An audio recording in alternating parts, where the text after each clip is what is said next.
Hello दोस्तों, मैं Sheila Koranga Uttarakhand knowledge बिस में आप सभी लोगों का स्वागत करती हूँ। आज मैं आप लोगों के लिए आद्य ऐतिहासिक काल के कुछ बेसिक से एमसीक्यूज़ लेके आई हूँ। इन सारे क्वेश्चंस को देखते हैं। क्योंकि दोस्तों बेसिक इसलिए क्योंकि जब एग्ज़ाम में बेसिक छोटे मोटे क्वेश्चन आते हैं तो हमें ये लगता है कि यार ये क्वेश्चन न जाने कहाँ से आया है, क्योंकि यही क्वेश्चन हमें कन्फ्यूज़न में भी डालते हैं। इसलिए मेरा मानना है कि सबसे पहले हमारा बेसिक क्लियर होना चाहिए, देन फिर हम आगे एडवांस की ओर बढ़ेंगे। तो पहला हमारा क्वेश्चन है, उत्तराखंड के आद्य ऐतिहासिक काल के प्रमुख स्रोत क्या है।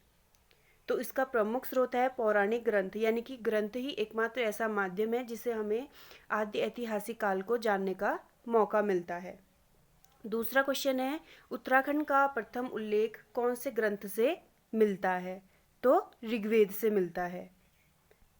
ऋग्वेद में उत्तराखंड के लिए देवभूमि और मनुष्यों की पूर्ण भूमि कहा गया है। क्वेश्चन नंबर थर्ड है, स्कंद पुराण में निम्न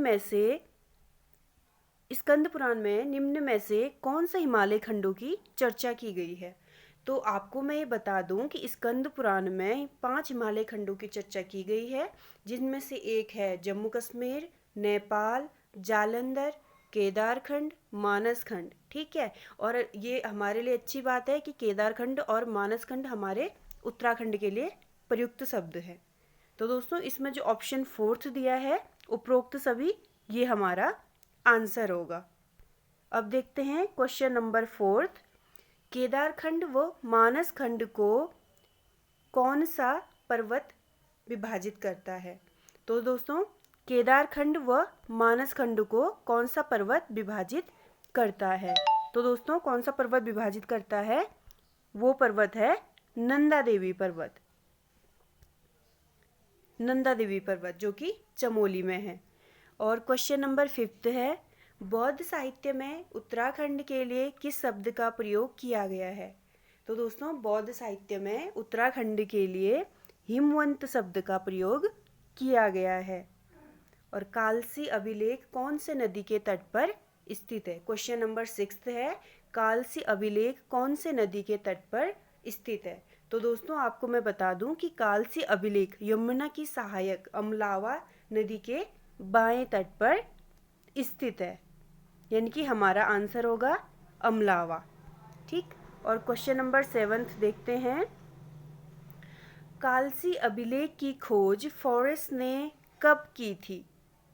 तो दोस्तों कालसी अभिलेख की खोज फॉरेस्ट ने कब की थी, 1860 में। ठीक है दोस्तों, और कालसी अभिलेख की जो भाषा थी वो क्या थी, पाली भाषा।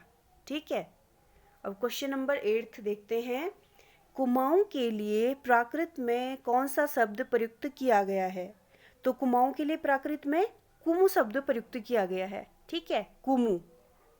और क्वेश्चन नंबर 9 देखते हैं, यक्षों के निवास की पुष्टि कहाँ से मिलता है, यानी कि यक्षों की निवास की पुष्टि कहाँ से मिलता है। तो यक्षों की निवास की पुष्टि कहाँ से मिलता है, अल्मोड़ा के जाखन देवी मंदिर से हमें यक्षों की निवास की पुष्टि मिलता है।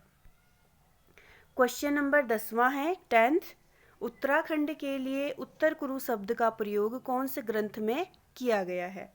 तो दोस्तों उत्तराखंड के लिए उत्तर कुरु शब्द का प्रयोग ऐत्रेय ब्राह्मण में किया गया है।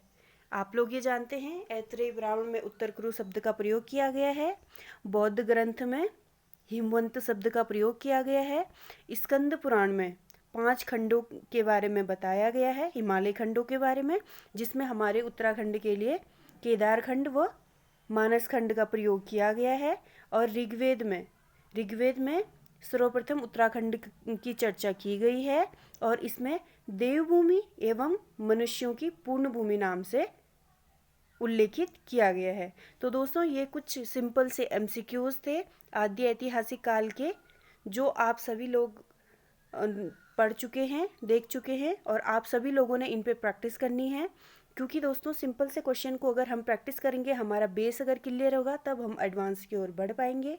तो आगे फिर नेक्स्ट पार्ट में मिलते हैं। तब तक के लिए bye bye, stay safe, stay healthy.